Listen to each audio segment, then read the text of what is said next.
Olá, gente, bem-vindo ao canal. Mais um vídeo sobre o Sermão da Montanha, sobre as bem-aventuranças. Bem-aventurados os misericordiosos, porque alcançarão misericórdia. Isso está no discurso que Jesus fez ali no monte, e São Mateus narrou no capítulo 5, versículo 7 do seu evangelho.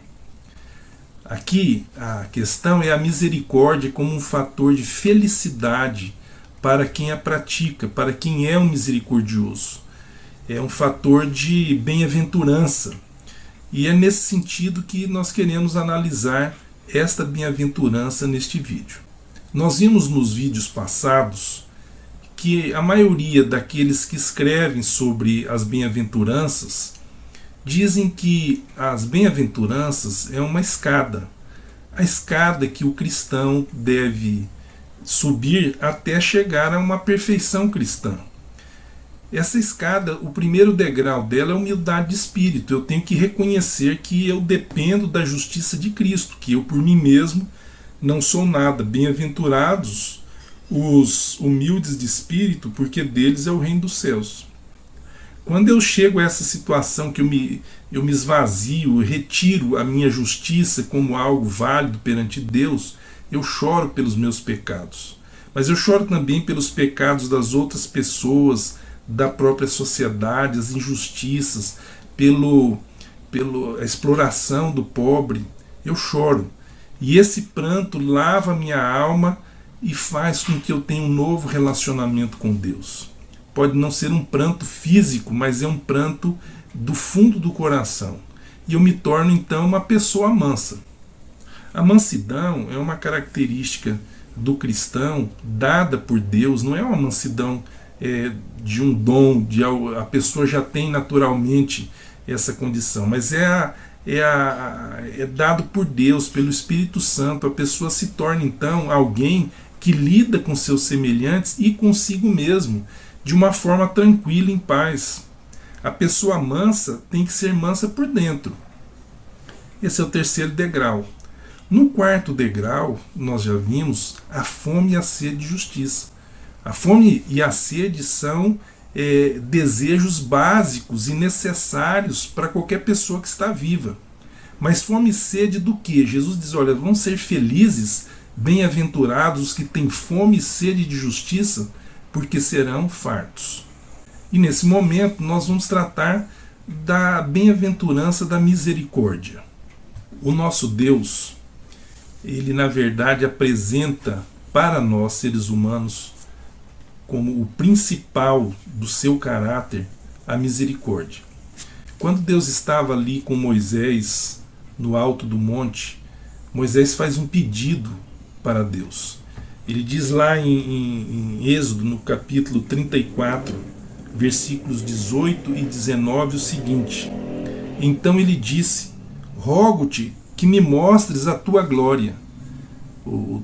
Moisés queria saber o que em Deus realmente era importante, qual era o peso de Deus, qual era a figura central no caráter de Deus, o que era realmente Deus. E Deus disse para ele assim, respondeu-lhe, versículo 19, farei passar toda a minha bondade diante de ti, e te proclamarei o nome do Senhor. Terei misericórdia de quem eu tiver misericórdia, e me compadecerei de quem eu me compadecer. Deus então apresenta para Moisés que, na verdade, o caráter de Deus é o caráter misericordioso, é a misericórdia que caracteriza o amor, a compaixão que está no coração de Deus. E Deus nos convida a agirmos da mesma forma. Ali para o profeta Miqueias, no capítulo 6, versículo 8, Deus diz o seguinte, ele te declarou, ó homem. E aqui nós vamos vir aqui, porque esse estudo que eu tenho feito sobre as bem-aventuranças é justamente para a gente entender o que é ser cristão, pelo menos para a gente ter uma conceituação correta do que vem a ser o cristianismo. Porque muitos de nós temos dado sinais trocados para o restante da humanidade, até mesmo porque nós não temos um conceito de cristianismo. E o conceito de cristianismo está no Sermão do Monte. Eu tenho buscado refletir sobre, sobre os ensinamentos de Jesus no Sermão do Monte, até para entender o que se espera de mim, o que é essa religião que eu professo de ser cristão, se eu estou ou não dentro destes princípios. Então lá em Miqueias, Deus diz assim para o profeta: Ele te declarou, ó homem, o que é bom e que é o que o Senhor pede de ti. Pratiques a justiça, e ames a misericórdia, e andes humildemente com o teu Deus. Segundo o profeta Miqueias, o que é ser religioso? Uma religião aceitável para Deus. São 3 os requisitos. Pratiques a justiça. Seja um amante da misericórdia. Ames a misericórdia. Distribua a misericórdia. Seja um misericordioso. E andes humildemente com o teu Deus. Eu percebo que aqui nós já temos 3 das bem-aventuranças: a humildade em espírito perante Deus, o desejo, a fome e a sede pela justiça e a misericórdia. Mas voltemos ao Sermão do Monte, lá em São Mateus, no capítulo 5. É interessante que muitas vezes nós confundimos, por assim dizer, o que vem a ser a graça de Deus e o que vem a ser a misericórdia de Deus. E os autores também têm tratado disso, mas eu quero começar pela Bíblia. Em Isaías, no capítulo 57, versículo 15, Deus diz o seguinte: Porque assim diz o alto, sublime, que habita a eternidade, o qual tem o nome de Santo. E ele diz: Habito no alto e santo lugar, mas habito também com o contrito e abatido de espírito, para vivificar o espírito dos abatidos e vivificar o coração dos contritos. A visão de Deus de misericórdia, a visão de Deus está voltada para as pessoas que estão aflitas, para as pessoas que estão abatidas. E aqui nós não estamos tratando, porque a humanidade não tem essa diferença quando se trata de angústia, de sofrimento, de estar com o espírito abatido. Não há riqueza, não há ricos, não há poderosos. Todos estamos nivelados em pé de igualdade nas nossas necessidades espirituais, as nossas necessidades psicológicas. Carson diz para nós o seguinte: a graça responde ao que não tem merecimento, a misericórdia ao angustiado e abatido. A graça de Cristo, quando ela é derramada sobre nós, nós somos salvos, nós somos perdoados, nós iniciamos uma nova forma de vida. Mas a própria definição talvez mais famosa de graça, de que a graça é um favor imerecido, elas têm implícito em si a questão de um julgamento, se eu posso ser absolvido ou não. A graça é a absolvição de Deus unicamente por eu ter fé em Jesus Cristo. Eu sou absolvido pelo sangue de Cristo, eu sou absolvido porque eu creio, porque eu confesso o nome de Jesus Cristo. Isso é realmente de graça, é um favor imerecido. Então, a graça responde ao que não tem merecimento algum. Eu não tenho merecimento e recebo. Mas e a misericórdia? Para fazer essa diferença. A misericórdia é dada não ao que não tem merecimento apenas. A misericórdia é dada ao angustiado e ao abatido. John Stott diz que misericórdia é a compaixão pelas pessoas que passam necessidade. Não há julgamento no momento em que eu derramo misericórdia para outras pessoas, assim como Deus, que é grande e misericordioso, derrama misericórdia para nós. Independente de merecimento ou deixarmos de ter merecimento, misericórdia é misericórdia, é dada indistintamente, sem julgamento nenhum para qualquer pessoa. E o John Stott cita aqui o Richard Lenski dizendo o seguinte, sobre a graça, ele distingue a graça. O substantivo eleus, misericórdia, sempre trata da dor, da miséria, do desespero, que são resultados do pecado. A caris, graça, sempre lida com o pecado e com a culpa propriamente ditos. A primeira concede alívio e a segunda perdão. A primeira cura e ajuda, a segunda purifica e reintegra. Então eu faço aqui uma distinção, e nós estamos nos concentrando sobre a questão da misericórdia, é que a misericórdia, ela não está, vamos dizer, propriamente definindo salvação, isso é graça. Mas a misericórdia é aquele sentimento e aquela ação, porque a misericórdia, ela não pode vir apenas com um sentimento, coitado do fulano, coitadinho do outro ali, não. A misericórdia, ela tem que agir. A pessoa que realmente é misericordiosa, ela não só vê aquela pessoa, o estado em que ela está, lamenta, sofre junto, chora pelaquela pessoa, mas ela age para que aquela pessoa seja o quê? Ajudada, para que aquela pessoa seja curada dos seus males espirituais, mentais, físicos, suas necessidades. Isso é misericórdia. O Seu Chide tem um livro maravilhoso sobre o Sermão do Monte. E nesse livro ele conta uma historinha até para a gente entender essa diferença entre a graça e a misericórdia. Um pai tinha um filho que andou fazendo aquilo que não devia. O pai chamou o filho e disse: olha, eu vou te dar 10 cintadas para que você aprenda a não fazer mais isso. E pôs o menino na posição de castigo e deu 1, 2, 3, 4, 5 cintadas. E parou. E o menino, diante daquilo, ele disse: mas pai, não eram 10 as cintadas? E o pai disse: sim, mas eu quero que você compreenda o que é misericórdia. E o Russell Shedd então continua contando a história. Terminadas as 5 cintadas, eram para ser 10, ficaram 5, mas o menino aprendeu então o que era a misericórdia do pai. Ele agora, o pai pega na mão do filho e leva o menino para tomar sorvete.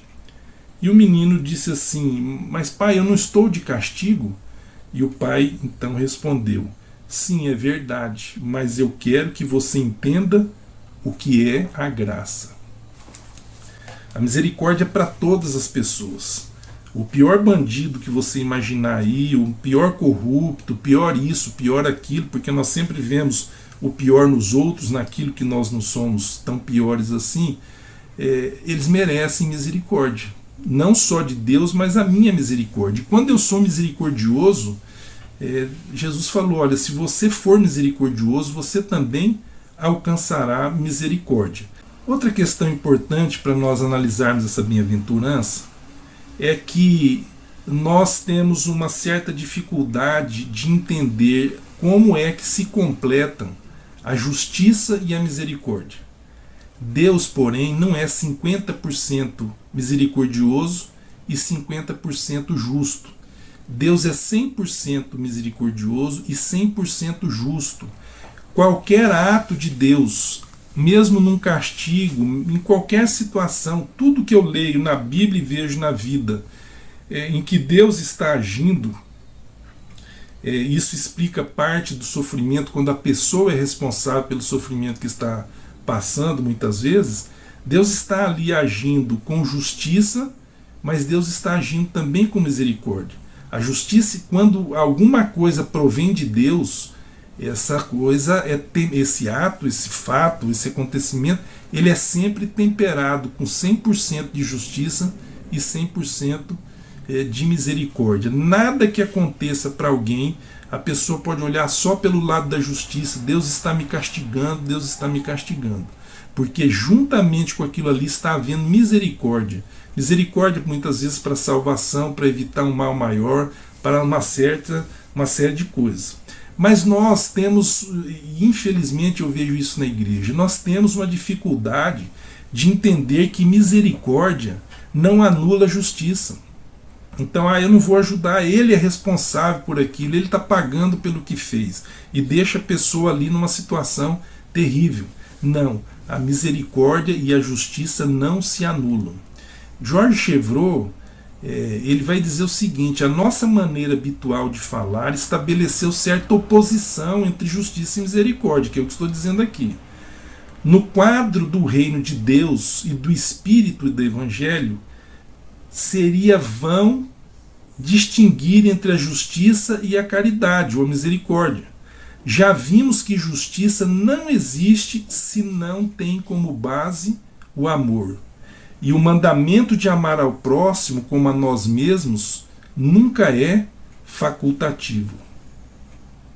E ele continua mais adiante, ele diz assim: quando a acusação de que os misericordiosos enfraquecem a justiça, quanto à acusação de que os misericordiosos enfraquecem a justiça, deve notar-se, em primeiro lugar, que o perdão tende a reabilitar o culpado e não a negar a sua culpabilidade. Então, se eu estou diante de uma pessoa, por pior que ela seja, ela está sofrendo, ela está numa situação, ela é responsável pelo que ela fez, ainda assim eu tenho que exercer plenamente a misericórdia. Isso é cristianismo. Esse é o 5º degrau da escada das bem-aventuranças. A misericórdia, diz George Chevreul, é, pois, mais do que simples piedade, que implica uma distância entre o homem que sofre e aquele que o lamenta. Supõe verdadeira compaixão, a partilha efetiva das misérias dos nossos irmãos, de suas dificuldades materiais e de suas fraquezas morais.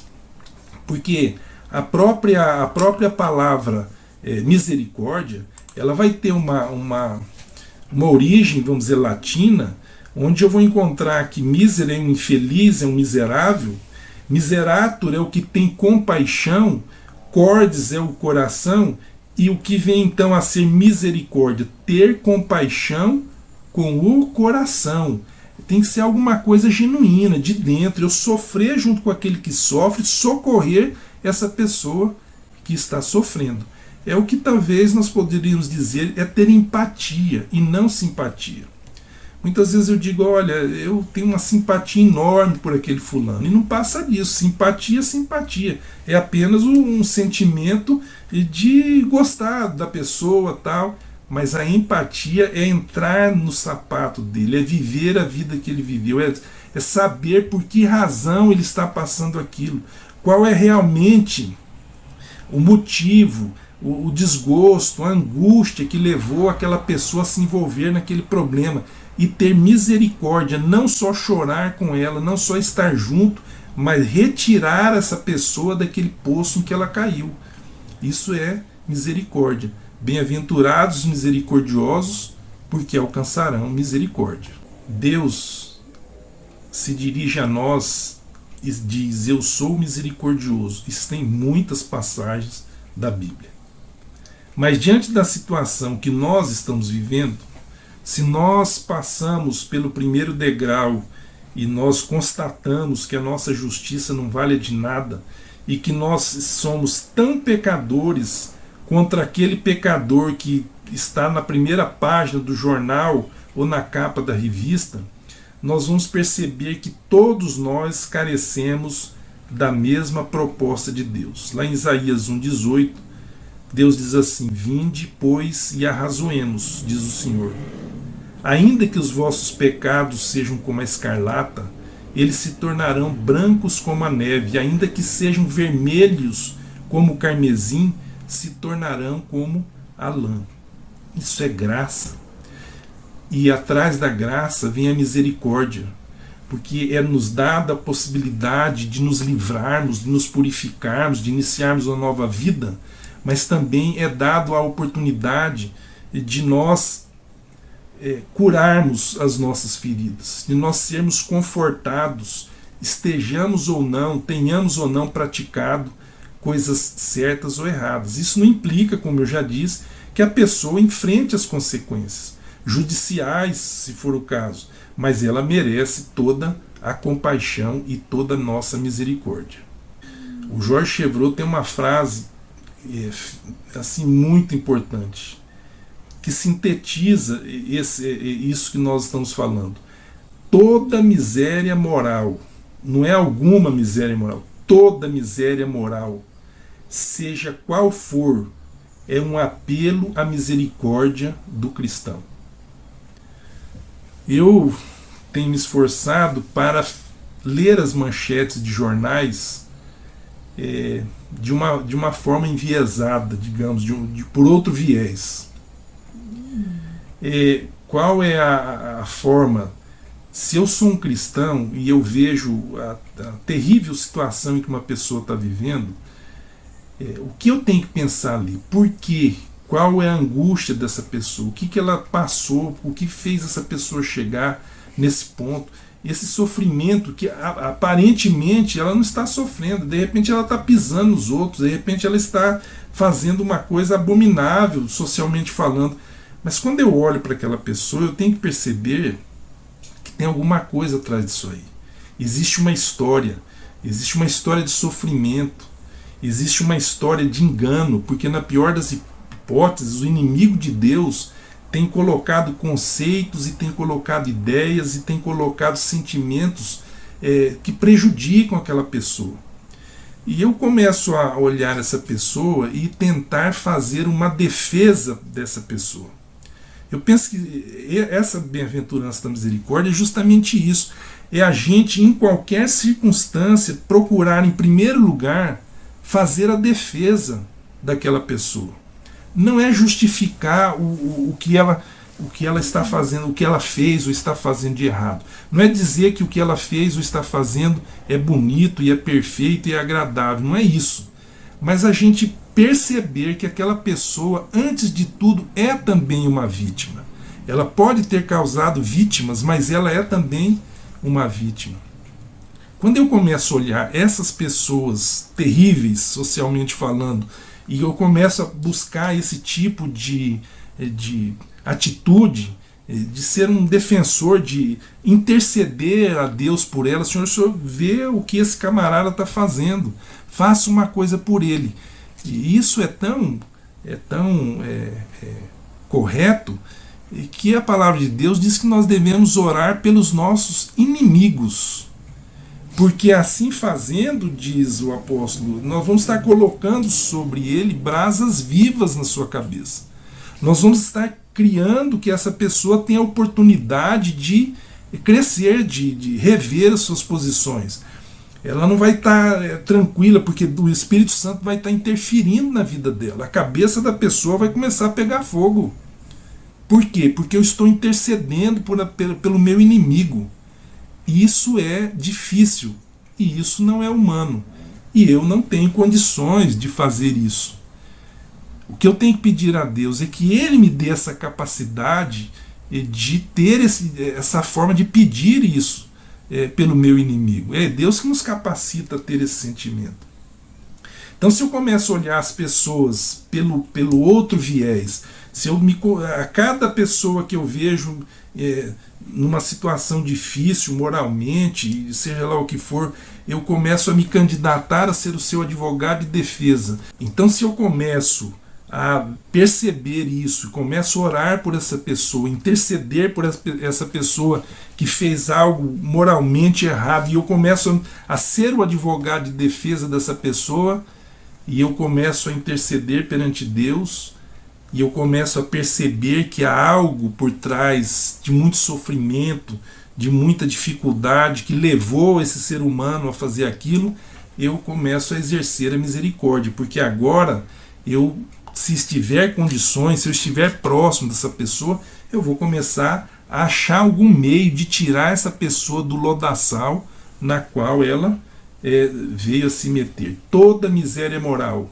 seja qual for, é um apelo à misericórdia do cristão. George Chevreul. Então Jesus está lá na casa de um cidadão importante, um homem ali rico, e naquela reunião entre seus discípulos e outros, estavam ali fariseus, entra uma mulher pela casa com um vaso de perfume, derrama sobre os pés de Jesus um perfume caro e enxuga os pés de Jesus com seus próprios cabelos, ungindo Jesus para aquilo que ele teria que passar. Mas esses homens não viram isso. Esses homens não viram aquele gesto de agradecimento, aquele gesto de profunda gratidão para com Jesus.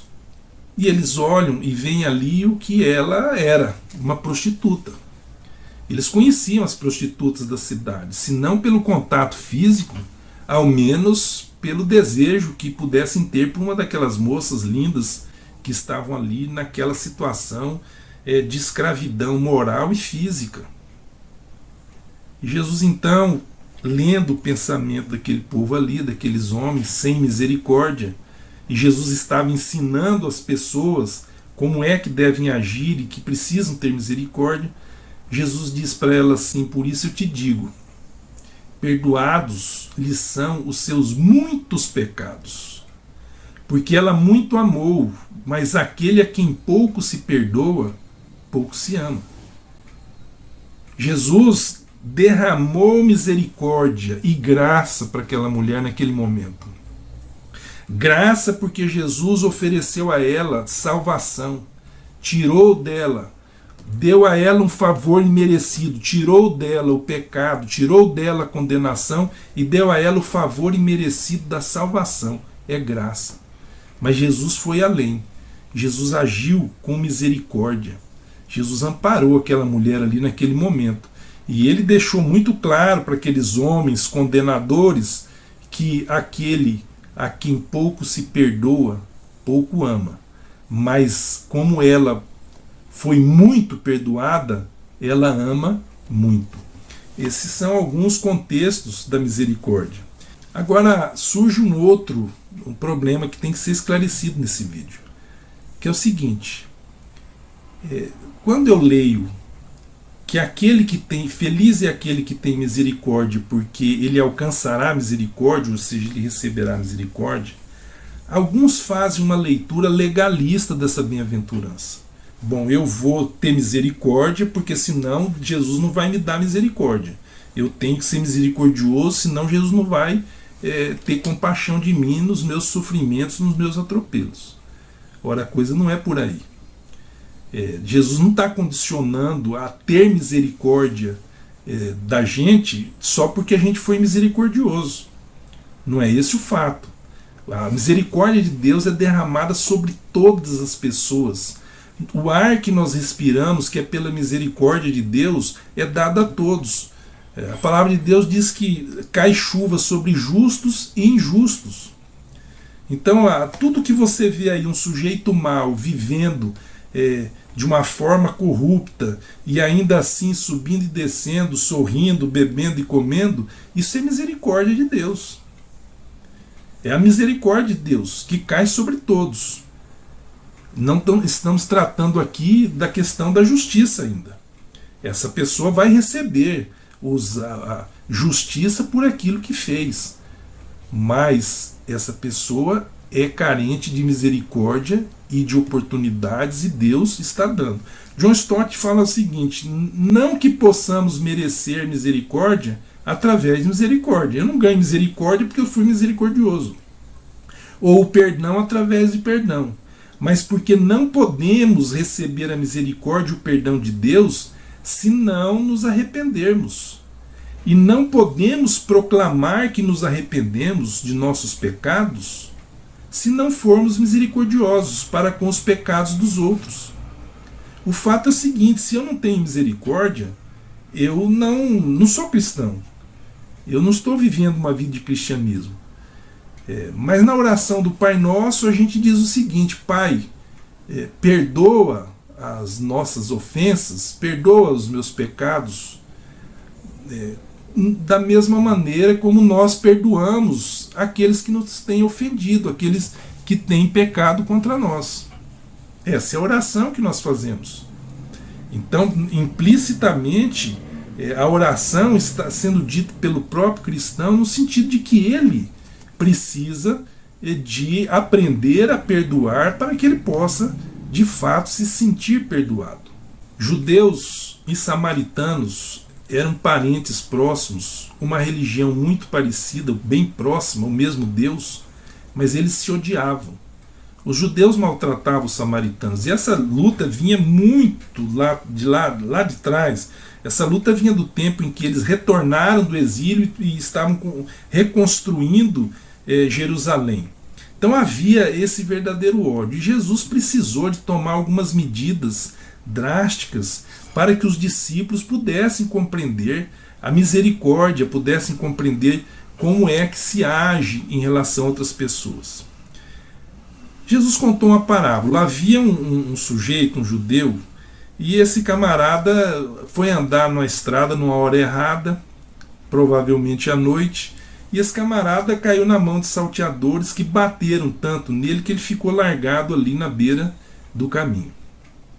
Então vieram 3 homens e passaram por este sujeito que tinha sido assaltado e espancado ali naquele caminho. Então amanheceu o dia, passou um sacerdote.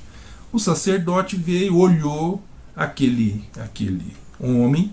Ele era um sacerdote, ele tinha que ter compaixão, e ele ficou olhando e lamentou provavelmente a situação daquele homem, mas ele pensou o seguinte: eu tenho que ir para Jerusalém agora fazer o serviço do templo. Se eu encostar nesse homem, eu vou me contaminar. Isso é uma lei judaica que havia naquele momento ali, ele não podia encostar em certas coisas, eu vou me contaminar.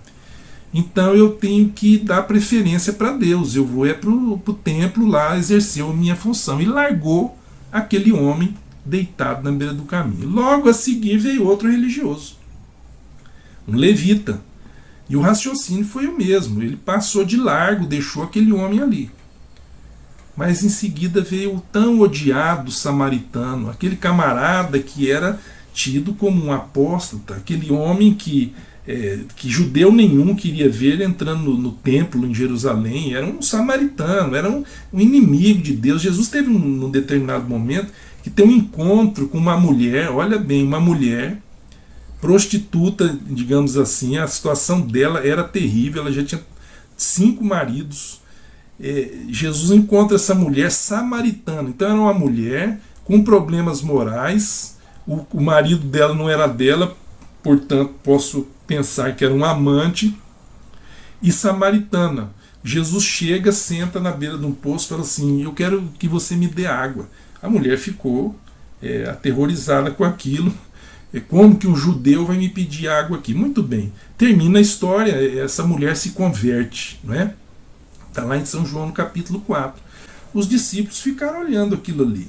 Quer dizer, Jesus foi tendo que ensinar misericórdia para esse pessoal, e ele ensina para nós da mesma forma hoje, com exemplos práticos. E agora estava ali no exemplo do bom samaritano. Aí está lá o samaritano, passou o sacerdote, passou o levita, sobrou quem? Sobrou o samaritano. O samaritano olha para aquele judeu caído que está ali no caminho, ele para, deixa tudo que ele tinha que fazer, vai cuidar das feridas do camarada, dá água, arruma ali e tal, põe em cima do animal, leva, vai até um estalajadeiro, até uma pensão ali, um lugar que ele pudesse ficar, deixa o sujeito ali e recomenda para o dono da pensão o seguinte: olha, você pode dar atenção para ele aí que eu vou pagar a conta. O que Jesus falou a esse respeito? Quem foi o misericordioso? É justamente esse samaritano. Então a questão da misericórdia, ela tem que ser compreendida por nós que somos cristãos hoje. É algo importantíssimo. Eu vou terminar esse vídeo com um trecho de George Chevreul, no livro dele sobre o Sermão da Montanha, para nossa reflexão. Diz assim: devemos pedir a Jesus Cristo que tome o lugar do nosso eu e nos dê aquilo a que São Paulo chama sem rodeios entranhas de misericórdia. Colossenses 3, versículo 13.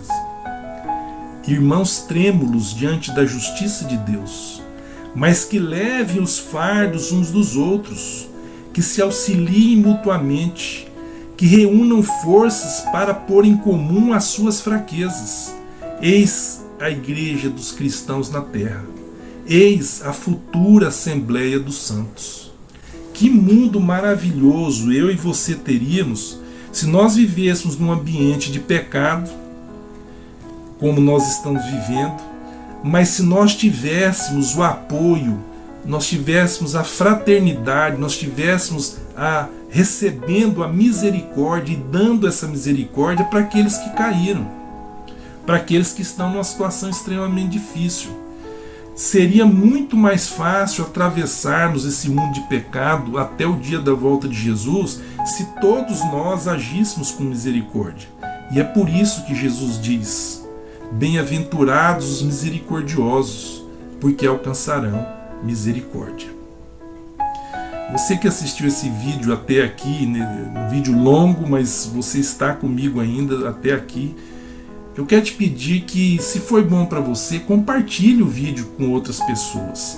Fale do vídeo, fale dessa mensagem, repita essa mensagem que você ouviu aqui. E para me ajudar nesse projeto que eu tenho no YouTube, você pode se inscrever no canal e estará recebendo outros vídeos dessa natureza e sobre outros assuntos também. Que Deus abençoe você nessa semana, um abraço e até a próxima.